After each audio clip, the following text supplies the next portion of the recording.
रंजना दीदी और सब मेरे योगाहार परिवार के सब सदस्यों को बहुत बहुत प्रणाम। आज नवरात्रि के तृतीय दिवस चंद्रघंटा देवी को प्रणाम करते हुए आप सबको प्रणाम करती हूँ। और एक 15 सेकंड के लिए मैं अपने यज्ञ के दर्शन करवा रही हूँ आप लोगों को।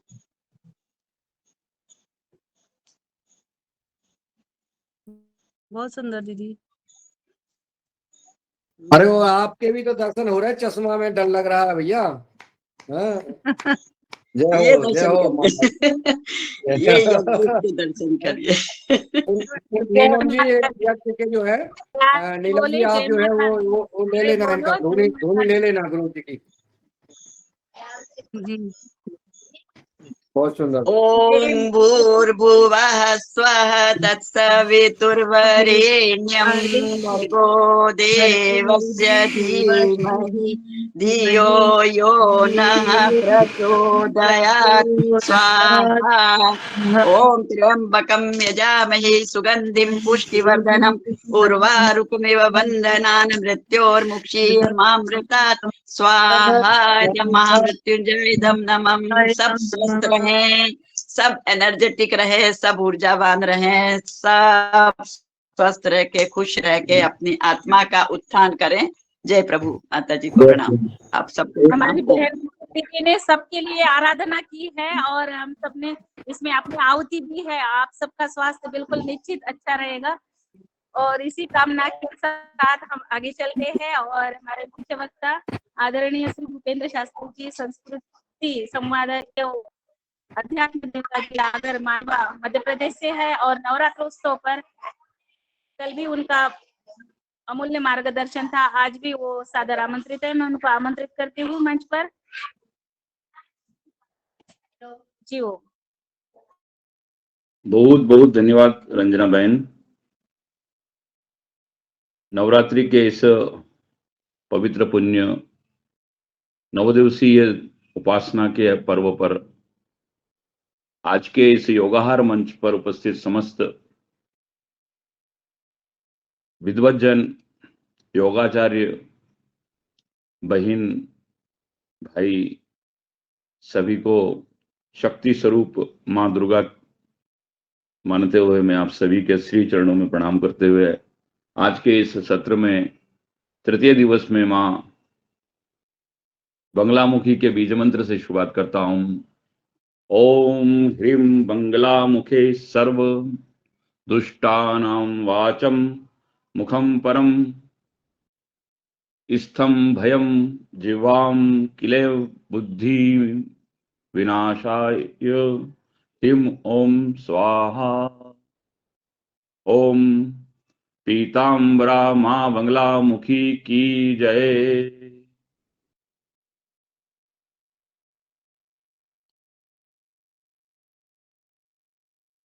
स्थानीय देवता और स्थानीय देवी का बड़ा महत्व है।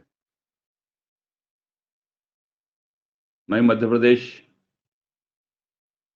के मध्य भाग सौराष्ट्र से लगे हुए भाग गुजरात प्रांत और राजस्थान प्रांत के इस हिस्से में जिसमें गुजराती और राजस्थानी संस्कृति का प्रादुर्भाव है और मालवा का भी प्रादुर्भाव है, ऐसे तीन प्रांतों की छवि जिस एक ही प्रांत में मिल जाती है, एक ही क्षेत्र में मिल जाती है, ऐसे सोंदवाड़ी क्षेत्र के अंदर स्थित लक्ष्मणा नदी के पूर्व भाग पर स्थित पांडवकालीन मां बंगलामुखी जो कि तंत्र की देवी है, मंत्र से सिद्ध हैं। पांडवों ने अपने वनवास काल में यहां आराधना की और पुनः अपने साम्राज्य को प्राप्त करने की विजय यात्रा यहीं से शुरू की गई। ये सोंदवाड़ी क्षेत्र पहले मानव रहित था। मूल रूप से यहां इंसान नहीं रहते थे। जब दुर्योधन और मामा शकुनी के षड्यंत्र से त्रस्त होकर भारत का एक साम्राज्य परिवार वनवास और अज्ञातवास की ओर बढ़ा, तो यहां बहुत सारी ऐसी किंवदंतियां हैं कि वह काफी लंबे समय तक सोनवाड़ के इस मालवांचल के इस पीरियड में रहा, इस क्षेत्र में रहा है। तो उनके यहाँ साधना के बहुत से मंदिर हैं यहाँ पर, जिसमें एक मंदिर नवदुर्गा आराधना के इस महोत्सव के ऊपर चर्चा करना उचित लगता है। देवी पीताम्बरा का वैसे तो भारत में अन्य जगह पर भी मंदिर हैं, स्थान हैं। मध्य प्रदेश के ही दतिया के अंदर देवी दुर्गा मां पीताम्बरा का स्थान है, वहां धुमावती भी साथ में है। किंतु यहां सिर्फ नलखेड़ा, जो हमारा आगर जिले का नलखेड़ा तहसील है, जहां लक्ष्मण नदी पश्चिम भाग में बह रही है, मां के पीठ पीछे बह रही है, सामने चंपा का वृक्ष है, साथ ही भैरव विराजमान है। शमशान भी पास ही स्थित है, इसलिए तंत्र साधना में लगने वाले समस्त साधन एक ही स्थान पर होने की वजह से नलखेड़ा के मां बंगलामुखी का स्थान सर्वोच्च है। क्योंकि मेरी मां है तो मैं ही सर्वोच्च मानूंगा उन्हें, ऐसे मेरा एक ये लोभ भी है कि मां बंगलामुखी नलखेड़ा। कल जब बहन रंजना जी का फोन आया तो कहा आगे कंटिन्यू करना है। सोचा था अध्ययन बहुत करूंगा, रात भर पढ़ूंगा और उसके बाद सुबह बात करूंगा, लेकिन मां बंगलामुखी का अचानक से 8 बजे बुलावा आया कि आपको अभी आना है। तो फिर शाम को 8 बजे भोजन करने के उपरांत फोन आया था, तो सीधे बंगलामुखी मैया के मंदिर चले गए।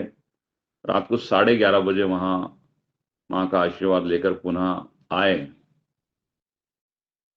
हो सकता है कि आज बंगलामुखी पे ही चर्चा हो। तुमने सोचा कि आज मां के ही तस्वीर के साथ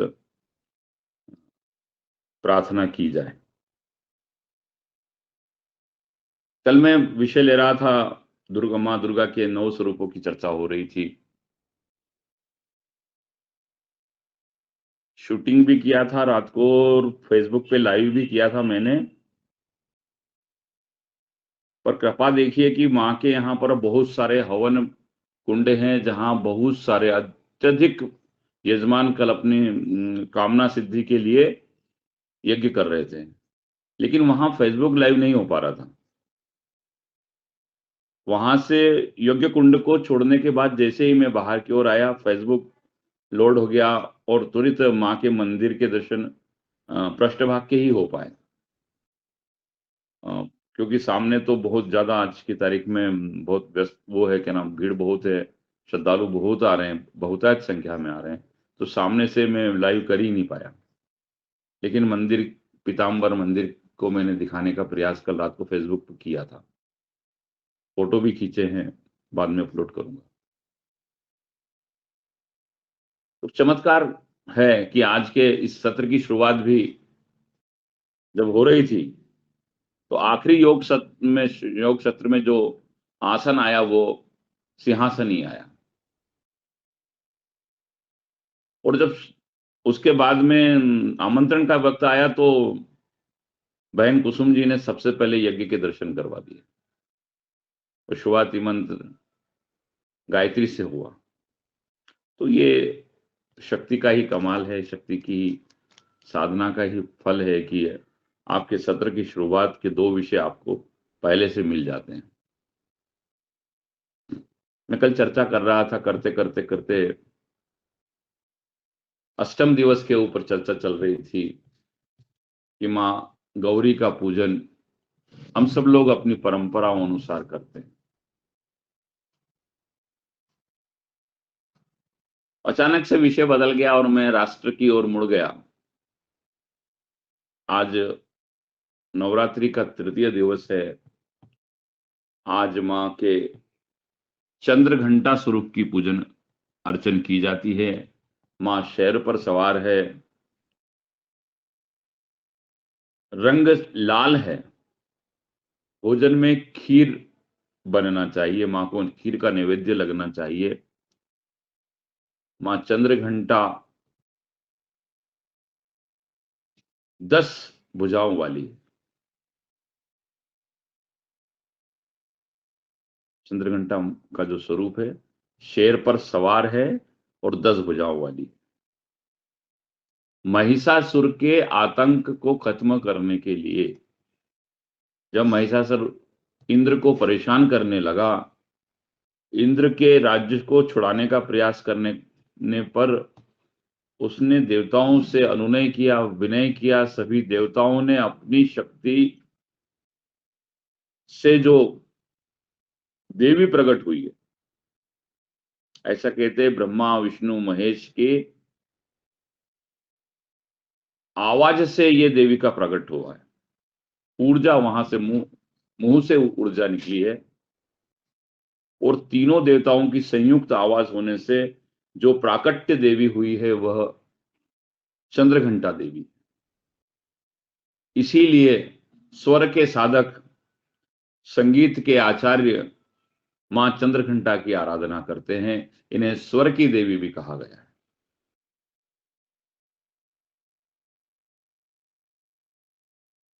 संयुक्त ऊर्जा, संयुक्त शक्ति मां चंद्रघंटा है। शिव ने अपना त्रिशूल, विष्णु ने अपना चक्र, ऐसे सूर्य ने इन्हें शेर दिया है। सभी देवताओं ने अपने अपने शस्त्र मां चंद्रघंटा को प्रदान किए और मां चंद्रघंटा ने महिषासुर का वध किया। महिषासुर मर्दनी मां चंद्रघंटा के बहुत सारे मंदिर हमारे देश में पाए गए।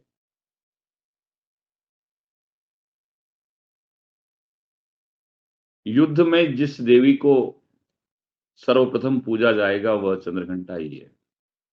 संगीत में जिस देवी को सबसे पहले पूजा जाएगा वह चंद्रघंटा ही है। तृतीय दिवस की यह आराधना योग के मणिपूरक चक्र को सिद्ध करती है। प्रथम दिवस यदि मूलाधार सिद्धि की ओर जाते हैं, द्वितीय दिवस स्वादिष्ठान की ओर जाते हैं, तो तृतीय दिवस मणिपूरक क्षेत्र को सिद्ध करता है। योग की भाषा में अगर हम कहें तो जब योगी का मणिपूरक क्षेत्र सक्रिय होने लगता है तो समाज उसकी ओर अपनी निगाहें बढ़ाना शुरू कर देता है। उसकी शक्ति दिखाई देने लगती है। योगी की शक्ति मणिपूरक केंद्र पर जब स्थिर हो जाती है तो वह योगी समाज में चर्चा का बिंदु बन जाता है। ऐसे जो योगी अपने योग साधना को प्रबल करना चाहते हैं वह मां चंद्रघंटा की पूजा करें। योग के क्षेत्र में नाम कमाने वालों के लिए चंद्रघंटा, देवी चंद्रघंटा की आराधना बहुत महत्वपूर्ण है, क्योंकि यहां से ही ऊर्ध्वगामी ऊर्जा होने लगती है। मणिपूरक से ऊपर की ओर जैसे जैसे योग जाता है, अनहत जाएगा, सूर्य चक्र जाएगा, मैं तो क्या बात कर पाऊंगा, आज्ञा चक्र है और ऊपर जाके हमारा 7वां चक्र है। नीचे के 3 चक्र मणिपूरक तक होते हैं और ऊपर के 4 चक्र शरीर की ओर ऊर्ध्वगामी करने के लिए, ऊर्जा को ऊपर की ओर उठाने के लिए महत्वपूर्ण है। इसलिए नवरात्रा के इस 9 उपासना दिवस के अंदर मां चंद्रघंटा के इस दिवस, तीसरे दिवस को हम महत्वपूर्ण मानेंगे, क्योंकि यहीं से टर्निंग पॉइंट मेरे हिसाब से होना चाहिए। एक मूवमेंट क्रिएट होता है जो ऊर्जा को ऊर्ध्वगामी बनाता है। ऊर्जा शक्ति का स्वरूप है।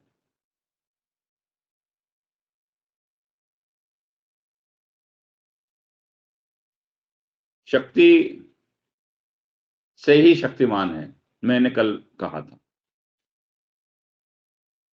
लेकिन समय समय पर काल परिस्थितियों अनुसार शक्ति के स्वरूप चेंज होते रहते हैं और वो प्रकट भी होते हैं। यदि हम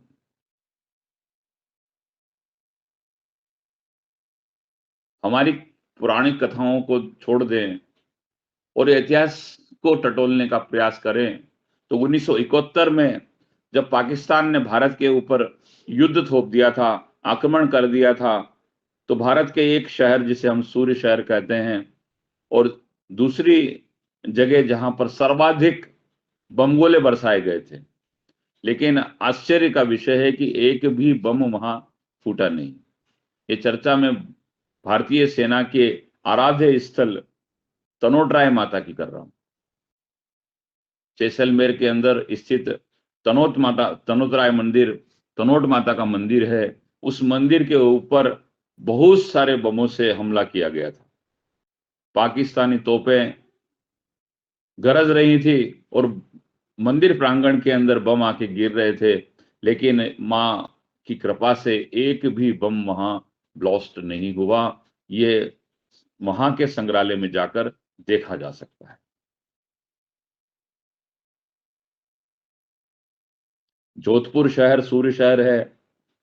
जोधपुर के ऊपर भी सर्वाधिक बमबारी हुई है, लेकिन आश्चर्य का विषय है मेहरानगढ़ के किले में स्थित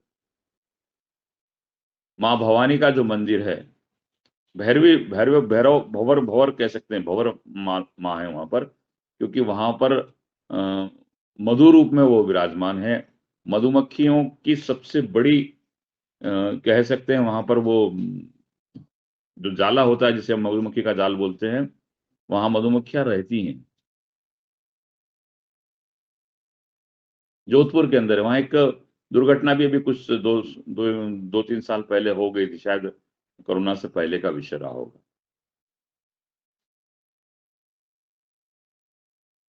पवारकालीन शासन में अगर हम देखें तो राजा विक्रमादित्य अपनी कुल देवी मां हिंगलाज को उज्जैनी लाना चाहते थे। अवंतिका उनकी राजधानी थी। सोडा परमार वंश का शासन पूरे भारत में ही नहीं था, पूरे विश्व पर था। चक्रवर्ती सम्राट थे विक्रमादित्य। भारत के गौरवशाली इतिहास में यदि पंचांग की गणना की जाती है तो हमारे मध्य प्रदेश में सर्वाधिक जिस संवत को लिखा जाता है उस संवत का नाम विक्रम संवत है। यीशु मसीह से भी 58 वर्ष पहले का हमारा विक्रम संवत है।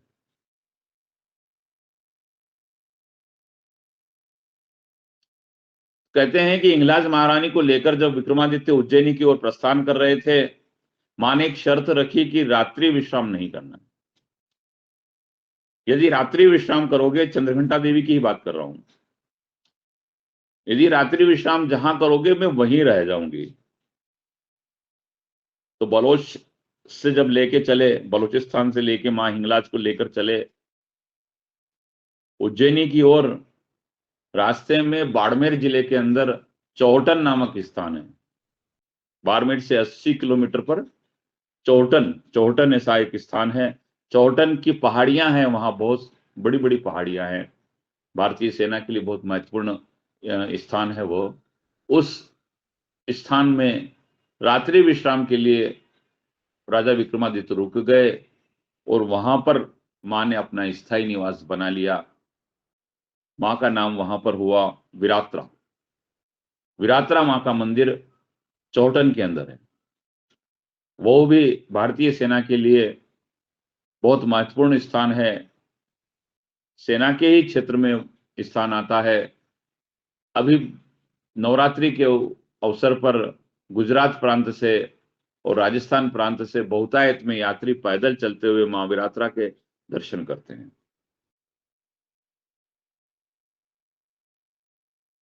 करणी माता राठौड़ वंशों की कुलदेवी है, राजपूतों की, जहां चूहे ही चूहे हैं। बहुत सारे चूहे आपको उस मंदिर के अंदर मिलेंगे। करणी माता बीकानेर के अंदर है। उसके बाद हम आगे बढ़ते हैं तो चौहान वंश की देवी है नागणेशी माता, पाली के अंदर है। नाडोल सभी आशाओं को पूर्ण करने वाली देवी आशापुरा, आवरी माता चित्तौड़गढ़ के अंदर फिर भवानी, और चूंकि चित्तौड़ से ही फिर हिंदवी स्वराज्य को बनाने वाले, स्थापित करने वाले शिवराया शिवाजी महाराज, सिंहलगढ़ में भी हमें तुलजा भवानी का मंदिर मिलता है। उज्जैनी में हरसिद्धि, पावागढ़ में, अंबाजी में, मध्य प्रदेश के अंदर विंध्याचल के ऊपर विराजमान, पर्वत श्रेणी के ऊपर विराजमान मैहर के अंदर मां शारदा का मंदिर। लेकिन हम योगाहार के भाई दिनेश जी सेम्बाल को जब याद करते हैं तो नंदा यात्रा का भी उल्लेख हमारे योगाहार में आया है। मां नंदा देवी का उत्तराखंड के अंदर,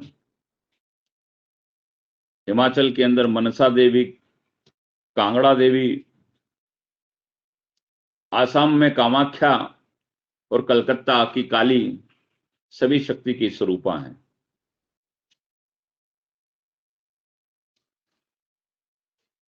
समाज जीवन में आज भी हमारे यहाँ पर देखने को मिलता है कि बिना गौरी पूजन के हमारे यहाँ कोई सांस्कृतिक कार्यक्रम तय नहीं किए जाते हैं। लौकिक परंपरा में महाअष्टमी का जो त्योहार मैं आपसे चर्चा कर रहा था, आखिरी बिंदु छोड़ गया था कि महाअष्टमी के दिन महागौरी का पूजन किया जाता है। और महागौरी पूजन का दूसरा अगर कहीं उल्लेख हमको मिलता है, अगर हम उसको दृश्यमान करते हैं, तो हमें मिलता है कि हमारे यहाँ जब विवाह का कार्यक्रम होता है तो सर्वप्रथम गणपति पूजन के बाद अगर किसी पूजन को करने के लिए कोई जाता है तो वह पूजन होता है माता पूजन। माता पूजन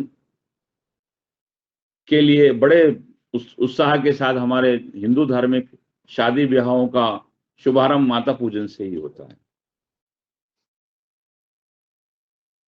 परंपरा है कि गौरी पूजन के लिए जनकनंदिनी सीता भी गई थी और उन्होंने मां गौरी पूजन करने के उपरांत कहा था कि पिताजी ने एक बड़ी शर्त रख दी है, धनुष यज्ञ की शर्त रख दी है। धनुष जीर्ण शीर्ण है, पुराना है, दधीचि ऋषि की हड्डियों का बना हुआ है, भगवान शिव का पुराना धनुष है, पता नहीं कौन इसको तोड़ देगा। मैया, एक सुयोग्य वर की मैं आपसे कामना करती हूँ और वह सुयोग्य वर मुझे मिले। तब माँ ने उन्हें आशीर्वाद दिया था और कहा था कि तुम्हें बहुत ही कोमल हृदय वाले, बहुत वीर वर की प्राप्ति होगी।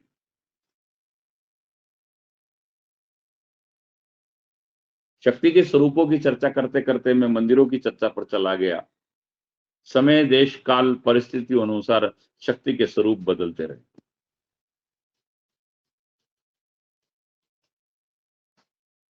कभी तंत्र शक्ति का माध्यम रहा, कभी मंत्र शक्ति का माध्यम रहा, कभी शक्ति का माध्यम, अभी शक्ति का माध्यम यंत्र है। कलयुग के अंदर शक्ति यंत्रों में मानी जाने लगी। इसीलिए हमारे सनातनी समाज के अंदर हम अगर कुछ भी यांत्रिक वस्तु खरीद कर लाते हैं, अभी तो जीएसटी का माननीय प्रधानमंत्री जी ने नवरात्र की शुरुआत से एक दिन पूर्व अपने राष्ट्रीय उद्बोधन में कहा है कि यह जीएसटी महोत्सव है। गुड्स टैक्स के अंदर हमारे वित्त मंत्री जी के द्वारा सभी स्लैबों के अंदर खत्म करते हुए सिर्फ 2 ही स्लैब रख दिए हैं। एक स्लैब 5% का है और दूसरा स्लैब 18% का है। 28 का खत्म कर दिया है और 12 का खत्म कर दिया। और उनके उद्बोधन में मैं सुन रहा था तो पता चला कि वो 5% का स्लैब 99% जगह पर काम करेगा। केवल 1 ही प्रतिशत जगह पर जहां विलासिता की बातें होंगी, जहां नशे की बातें होंगी, उनके अंदर ही हमारे यहाँ 18% टैक्स रख दिया है। बहुत समय पूर्व की बात है, परम आदरणीय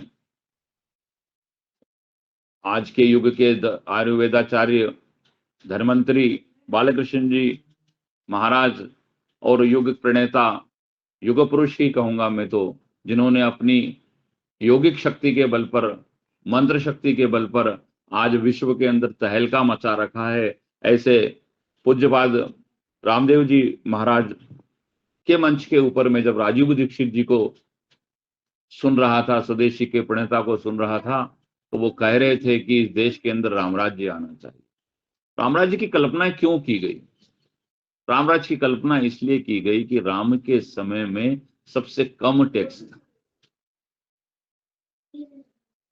भगवान राम इस चक्रवर्ती सम्राट थे, तो वो बहुत ही कम टैक्स के ऊपर इस देश का संचालन कर रहे थे। उन्होंने धारणा दी थी कि 2.5% ही टैक्स उस वक्त समाज जन के ऊपर था। टैक्स तो उस वक्त भी था, टैक्स तो राजा के द्वारा इस तरह से लिया जाना चाहिए जैसे तालाब से सूर्य पानी ले लेता है, पता नहीं चलता है सूर्य को कि वो कब पानी ले रहे हैं।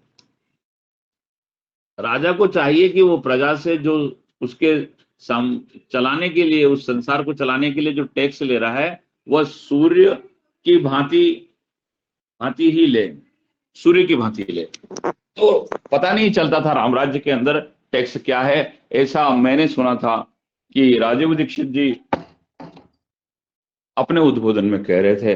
मैं कल बड़े दिन में विचार कर रहा था कि जब आदरणीय प्रधानमंत्री नरेंद्र भाई मोदी कह रहे हैं कि 99% जगह के ऊपर अब इस नवरात्रि के अंदर जो महाछूट मिली हुई है, जीएसटी की महाछूट मिली है, उसमें 99% सामानों के ऊपर सिर्फ 5% ही टैक्स है।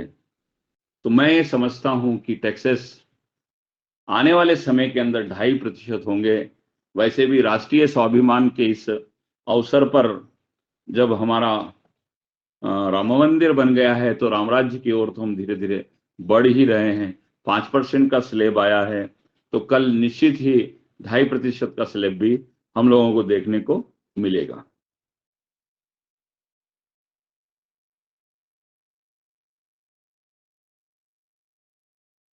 तो मैं कह रहा था कि यंत्र भी हम जब लेके आते हैं, कोई छोटा सा यंत्र लेके आते हैं, किसी भी प्रकार का कोई सामान हमारे घरों में आता है, धनतेरस को तो बहुत सारा आएगा, और अभी विज्ञापन भी हर पेपर में देखने को मिल रहा है, हर टीवी के ऊपर ऐड आ रहा है, और सब जगह पर बार बार कहा जा रहा है कि नए टैक्सेस की वजह से इन सामानों के ऊपर इतना टैक्स की छूट मिली हुई है।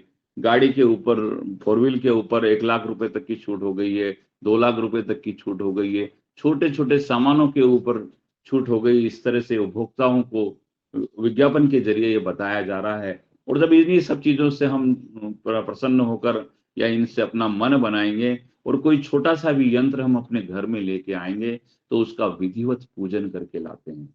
आजकल तो शोरूम के ऊपर भी ये व्यवस्था कर दी गई है। जैसे ही आप मोटरसाइकिल, कार लेकर निकलेंगे, वहां के जो सेल्समैन होते हैं वो तत्काल थाली, पूजा की थाली लेके आते हैं, मिठाई का डिब्बा लेके आते हैं, और आपके जो वो यांत्रिक वाहन है, जो यांत्रिक शक्ति है जिसके ऊपर आप सवार होकर इस संसार में विचरण करने वाले हैं, या कोई भी, हम तो वॉशिंग मशीन भी लाएंगे तो उसकी भी पूजा करेंगे, क्योंकि वह भी तो सहयोगी कर रही है। वह भी तो आपके अंदर ऊर्जा बचत करते हुए, आपकी स्वयं की ऊर्जा का बचत करते हुए, अपनी ऊर्जा से वह आपके दैनिक कार्यों को बढ़ा रही है। तो जहां जहां शक्ति होती है, वहां वहां पूजन होता है। शक्ति का पूजन अर्चन हम यांत्रिक मामलों में अब इस कलयुग में कर रहे हैं, लेकिन बड़े दुख का विषय है कि लोग तंत्र मंत्र और यंत्र के बाद अब षड्यंत्र भी कर रहे हैं। इस देश का एक राजकुमार क्रांति की बातें कर रहा है। इस देश के अंदर वो पता नहीं क्या चाहता है। हर 1-2 महीने के अंदर वो कहीं और जाके शक्ति लेने जाता है। पता नहीं, कल दिनेश जी ने सहज भाव में ही पूछ लिया कि दुष्ट बुद्धि या शत्रु बुद्धि का नाश कैसे होगा। दुष्ट बुद्धि और शत्रु बुद्धि का नाश आज के सत्र के शुरुआत में बहन कुसुम जी ने बता दिया है कि यज्ञ करने से होगा। यज्ञ प्रतिदिन होना चाहिए। यज्ञ में स्वयं देवी प्रकट होती है, ज्वाला देवी होती हैं, और ज्योतिष स्वरूप दीपक का भी वहीं प्रज्वलन होता है। तो दीप ज्योति और यज्ञ ज्योति दोनों ही सद्बुद्धि को प्रदान करती है। और ये जो छोटे छोटे वायरस होते हैं जो वर्षा ऋतु के अंदर पनप जाते हैं, सृष्टि का नियम है, अगर अच्छी बुद्धि है तो अच्छे वायरस आएंगे, जीवाणु आएंगे, और दुष्ट बुद्धि है तो विषाणु आएंगे, और विषाणु आएंगे तो वायरल भी होगा आपको, और बीमारियां भी होंगी। तो बीमारियों से बचने के लिए इस वर्षा ऋतु बीमारियों के लिए बहुत अनुकूल समय है। इस वक्त विषाणु पनपते हैं, तो ऐसे विषाणुओं के नाश के लिए प्रतिदिन यज्ञ होना चाहिए। तो हम तो पिछले 16 दिन श्राद्ध में भी यज्ञ किए हैं, क्योंकि जो पितरों के नाम से हवन किया जाता है, घरों में जो गोमय कंडा होता है, गाय के गोबर से बना हुआ कंडा होता है, उसके ऊपर गुड़, जौ, शक्कर, तिल से पुरखों को 16 दिन तक कंटिन्यू वसुंधर बोलते हैं हमारे यहाँ, यज्ञ में आहुति दी एक तरह से, और उससे वातावरण को शुद्ध किया 16 दिन। और ये नवरात्रि के पूरे 9 दिन अगर यज्ञ किया जाएगा तो ये 24 दिन की जो अवधि है, इस पूरे 24 दिन की अवधि, 25 दिन की अवधि में जब 1 महीने तक घर का वातावरण शुद्ध होगा, देश का वातावरण शुद्ध होगा, राष्ट्र का वातावरण शुद्ध होगा, तो ये जो विषाणु पनप रहे हैं, ये विषाणु खत्म हो जाएंगे।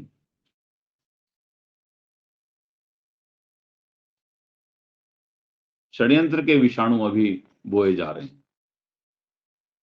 मैं कल भी चर्चा कर रहा था कि बड़े आश्चर्य का विषय, नवरात्रि का पहला दिवस है और दिल का चिन्ह बनाकर वो लोग प्रदर्शन कर रहे हैं। उन्हें पता है कि नवरात्रि में माताएं बहनें घरों से देवी आराधना के लिए, अम्बा आराधना के लिए, काली आराधना के लिए अपने घरों से निकलती हैं। यदि हम आतंक का माहौल बनाएंगे तो हिंदू समाज की बहन बेटियां शाम को डरते हुए गरबा पंडाल तक नहीं पहुंचेंगी। देश का वातावरण बिगाड़ने का प्रयास किया जा रहा है, षड्यंत्र है ये, कोई षड्यंत्रकारी लोग इसमें लगे हुए हैं। लेकिन समाज में सामूहिक शक्ति का जागरण होना चाहिए, सामूहिक शक्ति के का ही एक साथ प्रदर्शन होना चाहिए। इसीलिए शायद देवी आराधना के टाइम पर गर्व की कल्पना की गई है। पश्चिमी क्षेत्र में जो हमारा राजस्थान है, मध्य प्रदेश है, और गुजरात है, महाराष्ट्र का में है, गरबे का बड़ा प्रादुर्भाव है। बहुत जगह पर गरबा पंडाल आपको इस वक्त दिखे जाएंगे। प्रशासन भी अब इन्हें संरक्षण प्रदान कर रहा है, प्रशासन भी सहयोग दे रहा है, वह भी कह रहा है। लेकिन भारतीय संस्कृति के इस आराधना के पर्व पर भी षड्यंत्र हो रहा है। अब गरबा पंडालों के अंदर भी विधर्मी हाथ में कलावा बांधकर आ जाते हैं, और वह भी इन्हें अवसर समझकर वहां पर अपनी गिद्ध दृष्टि से वह हमारी बहन बेटियों के ऊपर गलत निगाहें रखते हैं, और इन पे बहुत सख्ती के साथ आईडी देखना चाहिए, परिचय पत्र देखना चाहिए, कलावा देखना चाहिए। घुसने से पहले पंडाल के अंदर एक ही मार्ग होना चाहिए। मैं तो इस देश के सबसे बड़े संत आज की तारीख में जिन्हें कह रहा हूँ, बाल बुद्धि से जो भगवान हनुमान के ही सीधे अवतार नजर आते हैं, डॉक्टर अपने धीरेन्द्र कृष्ण शास्त्री जी के को गुरु मानते हुए उन्हीं के वक्तव्य में कहता हूं कि अंदर घुसने वाले मार्ग पर प्रसाद रखना चाहिए, गौमूत्र पान करवाना चाहिए, होना चाहिए ये सब व्यवस्थाएं। यदि आप आस्था के इस पंडाल में आए हैं, दुर्गा की आराधना के लिए आए हैं, तो आप बिल्कुल भक्ति भाव के साथ सनातन संस्कृति को धारण करते हुए आप रमे ना गरमा, कोई तकलीफ वाली बात नहीं है। लाइए अपनी अर्धांगिनी को, अपनी वामा को लेके आइए और खूब देवी आराधना कीजिए, हाथ में दिए लीजिए, हाथ में डांडिया लीजिए और खूब रमिए।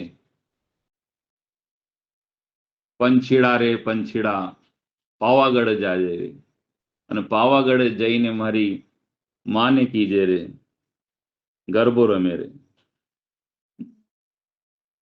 जाना चाहिए, आना चाहिए। आराधना में किसी को नहीं रोका जा सकता है। आपके अंदर संस्कार आएंगे, धीरे धीरे आपको समझ में आएगा कि भारतीय समाज के अंदर स्त्री को देवी स्वरूपा का क्यों कहा है। या देवी सर्वभूतेषु शक्ति रूपेण संस्था नमस्तस्यै नमस्तस्यै नमस्तस्यै नमो नमः। या देवी सर्वभूतेषु मात्र रूपेण संस्था नमस्तस्यै नमस्तस्यै नमस्तस्यै नमो नमः। सर्वमंगल्य मांगल्ये शिवे सर्वार्थ साधिके शरण्ये त्र्यंबके गौरी नारायणी नमोस्तुते। एक पत्थर तो पेट पे बांध के देखिए साहब, 1 किलो का एक पत्थर पेट पर बांध कर देखिए। हाथ में मोबाइल नहीं पकड़ सकते। अगर आधे घंटे भी अगर मोबाइल पकड़ लिया ना तो हाथ में नसें टाइट हो जाती हैं। माँ है वो, जिन्हें उपयोग की वस्तु बना दिया है संस्कृति ने, विधर्मियों ने।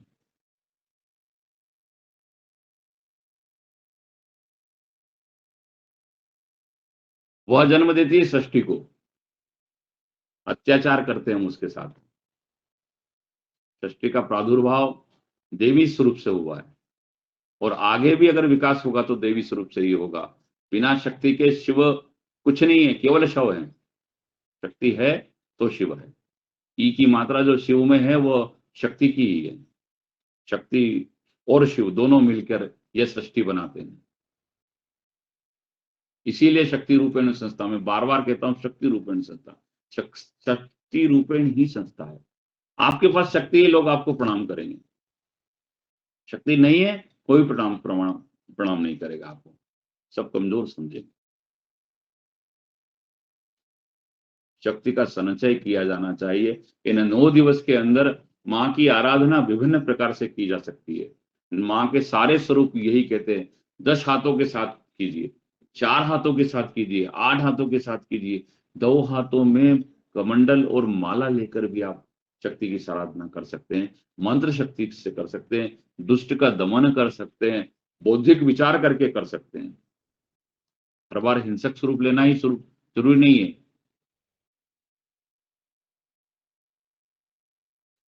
लेकिन जब भ्रामरी रूप लेने का वक्त आ जाए, भंवर माल की तरह बिल्कुल अपने को छेड़ने वाले को नहीं छोड़ना चाहिए। शक्ति स्वरूप उदाहरण यदि आज के कलयुग में हम देखें तो 23 साल की एक कन्या दिखाई देती है जो अंग्रेजों से लोहा लेती है, पीठ पर दामोदर को बांधकर। तो 23 साल की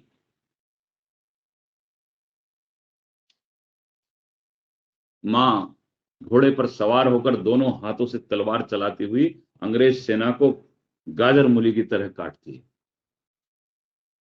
कहती है मैं अपनी झांसी नहीं दूंगी, मैं अपनी झांसी नहीं दूंगी। बहुत सारे उदाहरण हैं। अपनी इज्जत और अपनी रक्षा के लिए भारत के इतिहास में चित्तौड़ के जौहर भी हैं। मैं कल योगी आदित्यनाथ जी को सुन रहा था, वो कह रहे थे हमारी आजादी से पहले की जो जब हम गुलाम नहीं हुए उस वक्त ही हम 60 करोड़ थे। हिंदुओं की संख्या उस वक्त 60 करोड़ थी जब गुलाम नहीं हुए तब, और जब आजाद हुए तो हमारी संख्या सिर्फ 30 करोड़ थी। तो आखिर 30 करोड़ गए कहां? सामूहिक शक्ति नहीं थी। सामूहिक शक्ति का जागरण होना चाहिए। यदि आप एकत्र हैं, एकता में भी तो ताकत है।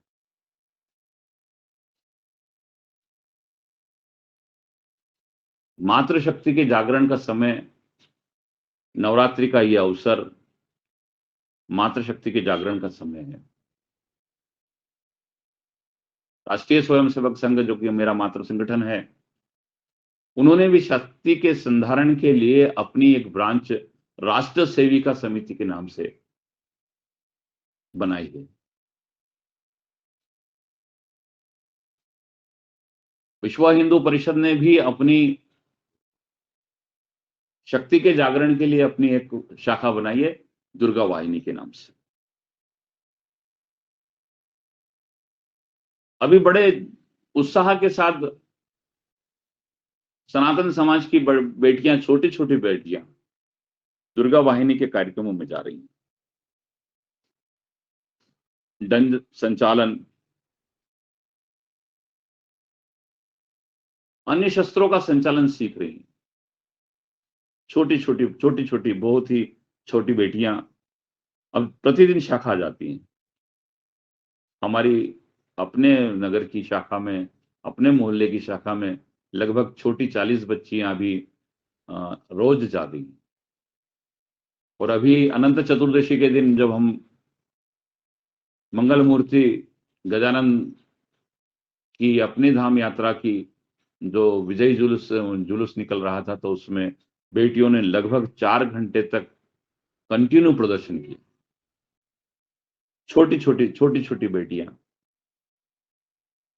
छोटे छोटे हाथों से, नन्हे नन्हे कदमों से शारीरिक के साथ साथ वो अपने कदम संचालन, पद संचालन, पदविन्यास, विभाक्षा ऐसी छोटी छोटी इकाइयों में बढ़ते हुए बहुत सुंदर प्रदर्शन कर रही थी।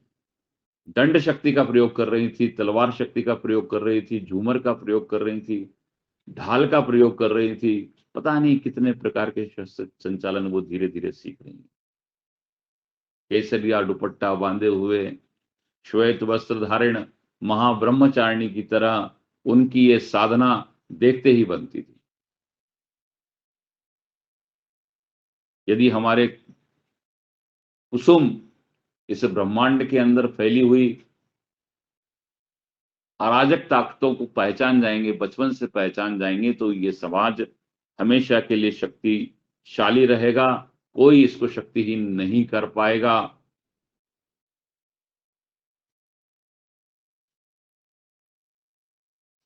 समाज जागरण का कार्य अभी चल रहा है। मैं तो इस मंच के माध्यम से आप सभी बंधुओं से एक ही अपील करना चाहता हूं, सभी बहनों से अपील करना चाहता हूं कि हमारी आने वाली पीढ़ी हमारी परंपरा को जाने, हमारी संस्कृति को जाने। हमारे यहाँ कुछ भी अवैज्ञानिक नहीं है, सब में कुछ ना कुछ विज्ञान है। हर एक्टिविटीज जो हमारे यहाँ है, शक्ति के पूजन के अंदर यदि प्राणायाम की बात मैं न करूं तो योगहार के इस मंच से मेरे इस उद्बोधन का कोई महत्व नहीं रहेगा। जब हम माँ की आराधना के लिए बैठते हैं, मैं देखता हूँ मेरे बुजुर्ग पिता आज 86 ईयर ओल्ड हैं, अभी वो देवी पूजन के लिए निकल जाएंगे। 1.5 घंटे 2 घंटे तक कंटिन्यू दुर्गा सप्तशती का पाठ करेंगे। मैं देखता हूँ प्रतिदिन घर पर भी वो दुर्गा पाठ करते हैं, दुर्गा सप्तशती का पाठ करते हैं।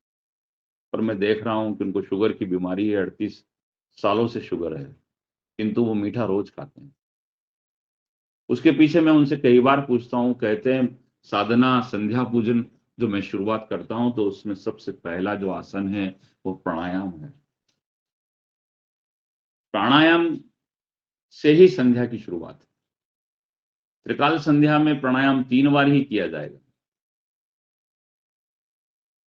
यदि दीर्घ सांस का स्तंभन कर लिया, काफी लंबी सांसों का अभ्यास कर लिया, तो ये जो छोटी सांसें हैं, जो छोटे जीव लेते हैं, अगर आप बड़े जीव बनना चाहते हैं, महान बनना चाहते हैं, तो आपको लंबी लंबी सांसें लेना पड़ेंगी।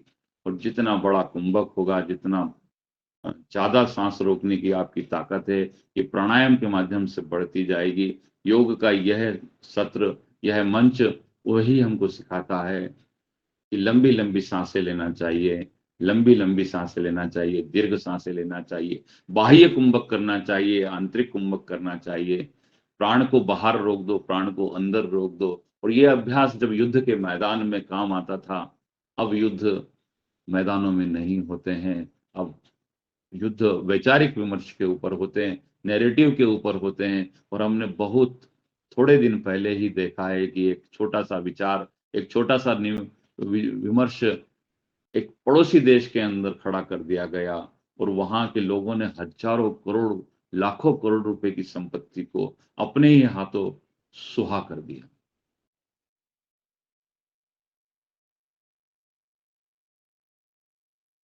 तो ऐसे किसी भी प्रकार के विमर्श से बचने के लिए भी हमारे समाज का बौद्धिक स्तर अच्छा हो, इसलिए मंत्र शक्ति का इस्तेमाल करवाना चाहिए। मंत्र शक्ति, यंत्र शक्ति की मैं चर्चा कर रहा था। आज के इस शुभ अवसर पर माँ चंद्रघंटा, माँ बंगलामुखी, माँ हिंगलाज को प्रणाम करते हुए मैं इस सत्र को विराम देता हूं। धन्यवाद।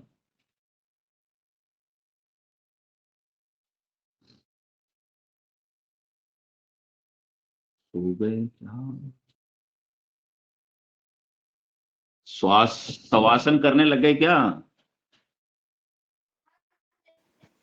या योग निंद्रा आ गई है? जी जी जी, नहीं नहीं जी प्रणाम। नहीं नहीं, है देवी योग योग का मंच है, योगाहार का मंच है, तो मैंने कहा कभी योग निद्रा में चले गए हो आप? रंजना जी नहीं नहीं नहीं, आप कर रही है? मैं हाँ जैसा आपने मुझे आदेश दिया। जी बहुत बहुत धन्यवाद।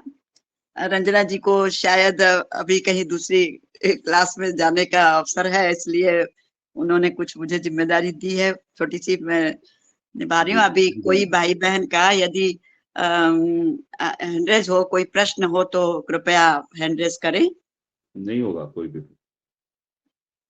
आपका इतना महत्वपूर्ण विषय और इतनी महत्वपूर्ण ज्ञान जो आपने दिया है, उस विषय में अब प्रश्न शायद रह नहीं जाते हैं किसी के पास। मैं आदरणीय पवन भाई साहब को आमंत्रित कर रही हूँ, आप कुछ अपने विचार रखें। आदरणीय मुन्नीलाल जी भाई साहब को आमंत्रित कर रही हूँ, जी प्रणाम। रखें। आज के हमारे आदरणीय चीफ गेस्ट मुख्य वक्ता भाई साहब भूपेंद्र शास्त्री जी, जैसा कि उनका नाम भूपेंद्र शास्त्री जी, नाम भी बड़ा चुन के रखा है माता पिताजी ने पूज्य, और आपका जो कार्य है लगातार इस राष्ट्र सेवा में लगा हुआ है। आज माता रानी के नवरात्रि के पर्व पर आपने जो हम सबको मार्गदर्शन दिया है, निश्चित यज्ञ का जो हमने महत्व जाना, अभी हम सुन रहे हैं और पढ़ रहे हैं और समझ रहे हैं, जो आदरणीय डॉक्टर कुसुम भारद्वाज जी ने दर्शन कराए यज्ञ के, उसका महत्व वाकई में जो है बहुत ही महत्वपूर्ण है। और हम सबको शिक्षा लेना चाहिए कि हम कर्म के साथ आहार और आहार के साथ हमारा यज्ञ भी जीवन में बहुत महत्वपूर्ण है। तो मैं चाहूँगा कि हम सब इस सनातन धर्म की रक्षा के लिए, अपने जीवन को स्वस्थ बनाने के लिए, जीवन में हमें आपसे प्रेरणा मिली है कि हम योग, आहार और यज्ञ को अपने जीवन में उतारें। और बहन जी, इनका आदरणीय प्रणीता प्रणाली बहन जी का हैंड से, तो उनको आमंत्रित करने का कष्ट करें, क्योंकि 4-5 मिनट और रह गए हैं। जी आदरणीय डॉक्टर साहब, ओ प्रणाम। जी प्रणाली दीदी, आपका हैंड रेज है, आप अपना विचार रखें, आप बोलिएगा। आज की स्त्री शक्ति के जागरण का अद्भुत आवाज आती है ना? ओम आ रही है जी, आ रही है। स्त्री शक्ति जागरण का जो मार्गदर्शन अद्भुत था। आज के नवरात्रि का जो गीत है, यहाँ के एक भाई ने गाया, वो सुनने की इजाजत है? ओम लगाओ क्या? 5 मिनट बचे। जी लगा दीजिए।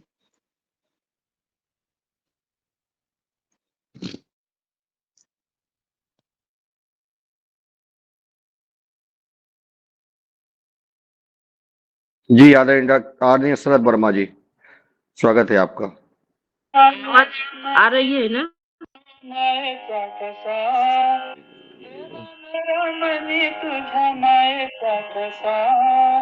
नव दुर्गे तुझा मन गाऊन कसा, नव दुर्गे तुझा मन गाऊन कसा,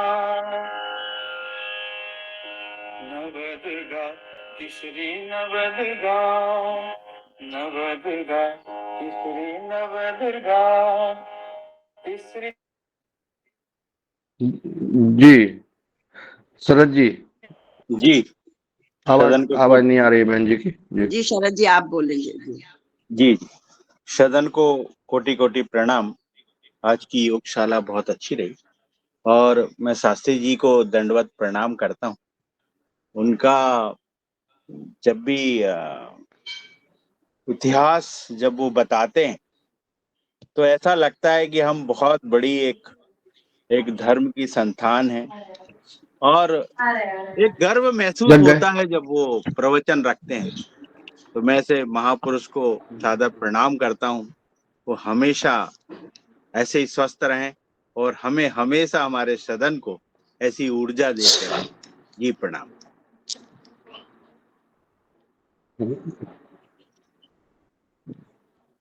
जी बहुत बहुत धन्यवाद। बिल्कुल सही आपने प्रशंसा की है हमारे भूपेंद्र जी भाई साहब की, कि उनके पास जो ज्ञान हर विषय का है वो हमें मिलता है और उससे हम बहुत गौरवान्वित हैं और हमें भी सारी बातों का ज्ञान होता है। 2 दिन उन्होंने बहुत ही विस्तार से सब क्षेत्र को पकड़कर घर की पूजा, देवी की पूजा और उसके साथ में योग, प्राणायाम, मंत्र शक्ति की, मंत्रों की शक्ति, सब विषय के महत्व को बताया। उससे हमें बहुत ज्यादा हम लाभान्वित हुए हैं।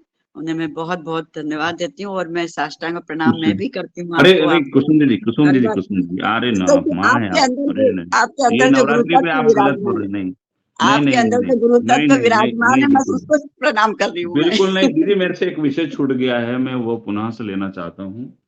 जी जी मैं चाह रहा था कि एक बताइए।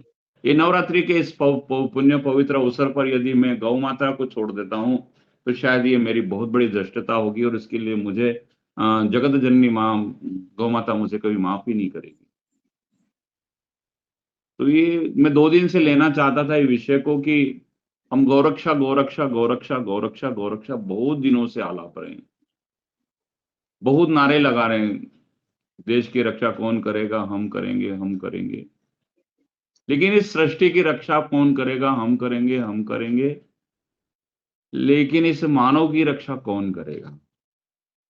कोई नहीं कर पाएगा। यदि गौ माता की रक्षा का वचन नहीं दिया तो कोई नहीं कर पाएगा। और गौ माता की रक्षा केवल गौशालाओं के माध्यम से नहीं होगी, ये मैंने बहुत बार कहा है। लेकिन शक्ति के इस अवसर पर गौ माता द्वारा प्रदत्त शक्तियों को यदि हम नजरअंदाज कर देंगे तो शायद आने वाला हमारा जो समाज है वो हमें कभी माफ नहीं कर पाएगा। मैं कल देख रहा था यूट्यूब के ऊपर एक शिव पूजन मलिक साहब हैं, वो बार बार एक बिजली का खटका दबा रहे थे और बंद कर रहे थे, फिर दूसरा खटका दबाते हैं और फिर बंद कर रहे थे। उन्हें 10-20 खटकों का एक बोर्ड लगा रखा था, उसके ऊपर बार बार वो जो स्विच होते हैं ना लाइट चालू करने की, वो दबा रहे थे। एक वहीं बैठे हुए सज्जन ने उनसे पूछा कि आप ये बार बार ऐसा क्यों कर रहे हैं? तो उन्होंने कहा कि हम सही खटका नहीं दबा रहे। बल्ब का सही खटका जब से ही हमने दबाया बल्ब चालू हो गया। तो शक्ति के जागरण का भी अगर हम सही सही तरीके से पहचान जाए कि हमें किस शक्ति का जागरण करना है और उसके सही सही स्विच का अगर हम ऑन कर देंगे तो प्रकाश होगा, निश्चित होगा। गौरक्षा के बारे में कह रहे थे कि अभी तक हमने गाय को दूध के लिए पालना शुरू किया है। दूध बाय प्रोडक्ट है, गाय का वास्तविक प्रोडक्ट दूध नहीं है। और जब ये जो कलयुग के अंदर यंत्र शक्ति महान है तो किसान के लिए भी एक शक्ति महान है और वो शक्ति है गाय के बछड़े की शक्ति। मैं इस मंच के माध्यम से आह्वान कर रहा हूं, आप सभी लोग गौरक्षा के इस पवित्र संदेश को अंगीकार करें और इसके ऊपर विचार करें कि वास्तव में गाय की सबसे बड़ी दी जाने वाली पूंजी कौन सी थी, जिसको हमसे विस्मृत कर दिया गया, हमें भुला दिया गया है। षड्यंत्रकारियों ने उस शक्ति को हमसे छीन लिया है। और गाय की शक्ति थी उसका बछड़ा, बैल, जिस पर आरूढ़ होकर देवी ब्रह्मचारिणी आई है, शैलपुत्री आई है। मां गौरी का भी वाहन वृषभ ही है, महाअष्टमी की बातें कर रहा हूं मैं कि महाअष्टमी हर परिवार का पूजन का त्योहार है, हर व्यक्ति की अपनी कुल देवी है, सबकी अपनी कुल देवियां हैं और सबकी कुल देवी वृषभ पे ही सवार है। और वो वृषभ को देने वाली मां गाय है, जो आज अपने सबसे भयानक दौर से गुजर रही, कहना चाहिए बहुत निंदनीय समय चल रहा है उसके लिए, उसको रखने के लिए, बांधने के लिए आज कोई तैयार नहीं है। जिस शक्ति का सबसे ज्यादा उपयोग किसान समाज करने वाला है, उसने उस शक्ति को छोड़ दिया है। आज जन्म लेने वाले सारे गौवंश में से जितने भी बछड़े होते हैं, उन बछड़ों में से सिर्फ 1% भी नंदी नहीं बनाए जा रहे हैं। बाकी के बनने वाले बैल नहीं बनाए जा रहे हैं। बैल शक्ति का इस्तेमाल अब कृषि से बिल्कुल दूर हो गया है।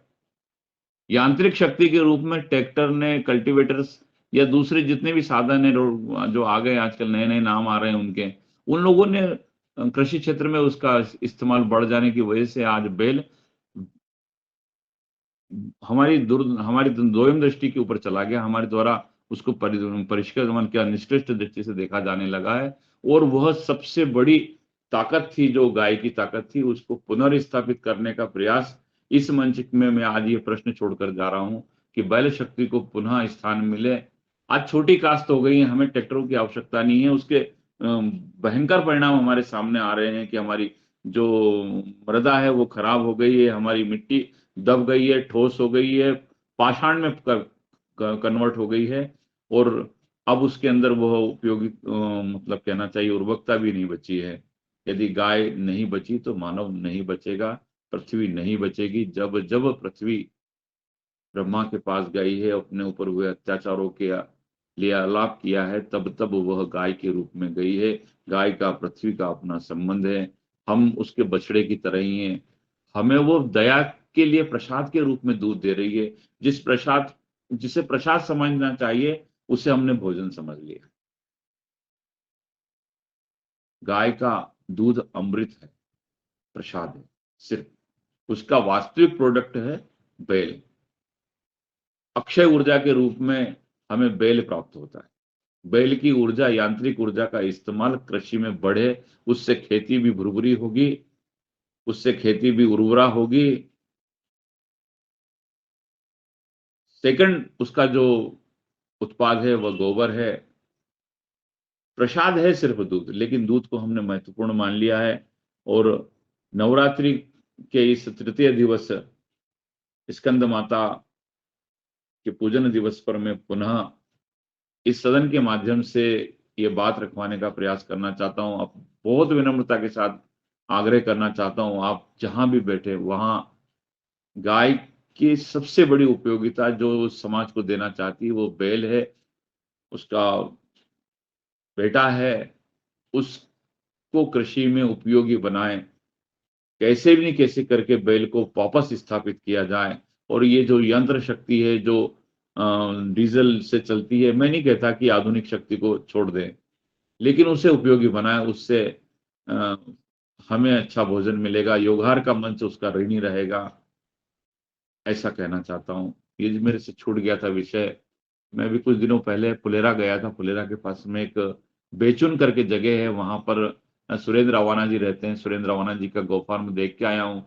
500 गायों का पालन कर रहे हैं। 85 एकड़ जमीन के अंदर उन्होंने 2 बड़े तालाब लगाए हैं। वहां गिर नस्ल की बहुत अच्छी गायें हैं। गायों के ऊपर उन्होंने जब चर्चा की तो उन्होंने कहा कि गाय का दूध बढ़ेगा तो लोग पालेंगे। लेकिन मेरा ऐसा मानना है कि हर गाय की अपनी प्रजाति है, अपने संस्कार है, वो अपने ही हिसाब से अपना दूध देती है। कहीं मैं देख रहा था कि कोई ज्यादा दूध वाला, उसको उसमें जब प्रसंस्करण किया जाए या उसकी नस्ल सुधार की जाए तो हो सकता है कि हमें उतने अच्छे परिणाम ना मिले। लेकिन यदि हमने उसकी ताकत को, उसके बैल ताकत को अगर पुनः समाज में विस्थापित कर दिया, फिर से लोगों से कह जाए कि बैल हमारी ताकत है, तो पुनः शायद गाय रक्षा संभव हो सके। धन्यवाद। धन्यवाद। और आदरणीय भाई साहब भूपेंद्र शास्त्री जी, जिन्होंने आज जो विषय रह गया था उस विषय को लिया गाय माता का। और गाय माता का विषय तो निश्चित आपने जो कहा है कि गौशाला में गाय नहीं बचाई जा सकती, हर गाय में गाय पले और तभी जो है बचाई जा सकती है। गाय माता पर और हम चर्चा करेंगे आगे। अभी चूंकि 8 बज गया है और आपके इस कुशल मार्गदर्शन को मैं नमन करता हूँ, प्रणाम करता हूँ। और आपने जहाँ जहाँ जो देखा, जैसे अभी गाय बचेगी तो देश बचेगा, ये हमारा स्लोगन है। हम हैज लगा के इसको लिखते हैं और जहां भी लिखते हैं गाय बचेगी देश बचेगा। और देश बचेगा तो हम आप बचेंगे, सरकार बचेगी, समाज बचेगा, मंदिर बचेंगे, धर्म बचेगा, सब कुछ बचेगा। कब? जब देश बचेगा। और देश कब बचेगा? जब गाय बचेगी। कुछ भी उपाय कर लो, अगर गाय भटकेगी सड़क पर तो देश का भी और मानव का कल्याण हो ही नहीं सकता है। ये देख लिया अभी आपने, अति वर्षा देख ली, अभी आगे अति जो है सर्दी देखेंगे, तूफान देखेंगे, आंधी देखेंगे, भूखसम देखेंगे, सब कुछ होगा। ऐसा होगा गाय की ही वजह से। इसलिए किसान को खेती नहीं मिल रही है करने को, किसान नहीं कर पा रहा है। जितनी गाय की किसान खेती है वो जो है गाय का हक है, वो उससे जो है किसान वंचित हो गया, क्योंकि उतना उन्होंने गौचर को बो रखा है। तो उन गाय को बचाने के लिए सरकार निश्चित कदम तो मध्य प्रदेश में उठा रही है, परंतु अभी आप जैसे, हम जैसे, या अन्य जो हमारे व्यवहार में सदस्य जो लगातार चिंतन करते हैं धरातल पे कैसे गाय की रक्षा हो सकती है, वो उस पर अभी चर्चा नहीं हो पा रही है। अगर उस पर वो चर्चा हो जाती है तो निश्चित हमारा इसमें बदलाव आ जाएगा। और गाय को सुरक्षित जगह पहुंचाने के लिए, बस उसकी जमीन को सुरक्षित करने के लिए, उनको पानी की व्यवस्था करने के लिए, उनको रहने के लिए व्यवस्था करना है, बाकी कुछ नहीं करना है। एक एक गौशाला 38 लाख रुपए में बनी है, मात्र थोड़ी सी टीन शेड बना दिया है। सब एजेंसी जो है, निर्माण एजेंसी खा रहे हैं और कुछ नहीं है। इसलिए जो है, जैसा आपने कहा है कि गाय का विचरण होना अति आवश्यक है, ऐसी जो है योजना बने। अब इस पर भी अपन थोड़ा सा और चिंतन करेंगे। आज का मैं आदरणीय प्रीता साकरे बहन जी को आमंत्रित करूंगा कि वो आए और आभार ज्ञापित करें, अपनी बात भी रखने के बाद 1-2 मिनट रखें और समापन करें। जो जी, सदन को प्रणाम। और आदरणीय आज के मुख्य वक्ता जी को मैं सादर चरण स्पर्श प्रणाम करती हूँ। भाई साहब, जो आपने देवी अष्टभुजा माँ नवरात्रि के पर्व को लेकर के शक्ति की आराधना का विषय जो रखा, वो अत्यंत मनुष्य के जीवन के लिए महत्वपूर्ण है। और आपके अंदर जो गाय माता को लेकर के वो पीड़ा थी, निश्चित रूप से इस योगाहार में हर सदस्य गाय माता को लेकर के प्रतिदिन कहीं ना कहीं अपनी चिंता और पीड़ा को व्यक्त करता है। और आपने जो विषय रखा है गाय माता को लेकर, वो संक्षिप्त में रखा, लेकिन हृदय को पीड़ा देने वाला विषय है भाई साहब। और निश्चित रूप से गाय माता को बचाना हमारा सभी का धर्म है, कर्तव्य है। गाय माता के लिए आवाज उठाना हमारी पहली प्राथमिकता है, क्योंकि जिस स्थिति में आज गाय माता आकर खड़ी हुई है तो बहुत दर्दनाक है। और निश्चित रूप से गौशालाओं में गाय माता की उतनी सुरक्षा नहीं होती। सब दलाल लोग लगे हुए हैं स्वार्थ के लिए। सब गौशालाएं अधिकांश जगहों में बड़ी गाय माता की बड़ी दुर्गति है। तो निश्चित रूप से हमें आवाज उठाना होगा और इसका ओर चलना होगा। गाय माता बचेगी, देश बचेगा, राष्ट्र बचेगा, धर्म संस्कृति बचेगी। और विशेष आग्रह है आपसे भाई साहब कि और भी एक दिन का विषय पूर्ण रूप से गाय माता पर हो। निश्चित रूप से गाय माता के लिए हम प्रयास करेंगे। और आज की जो योग की कक्षा है आदरणीय दीदी ने लिया है, आपका भी योगहार परिवार अभिनंदन वंदन करता है। आज के मुख्य वक्ता जी को बहुत बहुत धन्यवाद, अभिनंदन। और समस्त योगाहार के सदस्यों को अभिनंदन करते हुए आज की इस योग की कक्षा और आज के इस सत्र का समापन करते हैं। फिर कल सुबह फिर मिलते हैं 5:30 बजे से। तब तक के लिए आप सभी को जय श्री राम, जय गौ माता, वंदे मातरम, भारत माता की जय, जय भवानी, जय भवानी।